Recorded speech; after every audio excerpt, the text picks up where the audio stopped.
ਨਾ ਜੱਟਾ ਨਾ। ਮੈਨੂੰ ਹੱਸਦੇ ਆ ਲੋਕ ਕਹਿੰਦੇ ਕੋਠੀ ਹੋ ਗਈ ਲੇਟ ਮੇਰੀ, ਮੈਨੂੰ ਕਰੇ ਗਾਡਰਾਂ ਦੀ ਛੱਤ ਮੋਟੀਵੇਟ ਮੇਰੀ।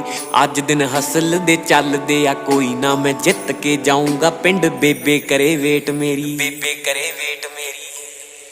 ਔਖੇ ਟਾਈਮ ਵਾਲੇ ਯਾਰੋ ਲਾਡੀ ਚਹਿਲ ਨੇ ਵੀ ਜਰੇ, ਵੀਰਾ ਬਾਪੂ ਦਾ ਤਾਂ ਮੇਰੇ ਵੀ ਸੀ ਜ਼ਹਿਰ ਖਾ ਕੇ ਮਰੇ। ਧੋਖੇ ਪਿੱਠਾਂ ਉੱਤੇ ਖਾਏ ਬੜੇ ਕਰਜ਼ੇ ਵੀ ਲਾਏ, ਕਈ ਮਾੜੇ ਸਾਲ ਜ਼ਿੰਦਗੀ ਦੇ ਕੱਲਿਆਂ ਬਿਤਾਏ। ਬੜਾ ਟੱਕਿਆ ਸਮੇਂ ਨੇ, ਬੜਾ ਤੱਕਿਆ ਸਮੇਂ ਨੇ, ਪਰ ਡਰ ਕੇ ਮੁਸੀਬਤਾਂ ਤੋਂ ਹੋਏ ਨੀ ਪਰਾਂ ਨਾ ਜੱਟਾ ਨਾ।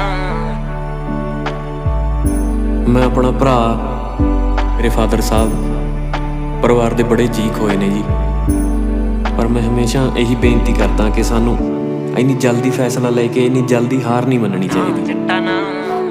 ਜ਼ਿੰਦਗੀ ਨੂੰ ਦੂਜਾ ਮੌਕਾ ਜ਼ਰੂਰ ਦੇਣਾ ਚਾਹੀਦਾ।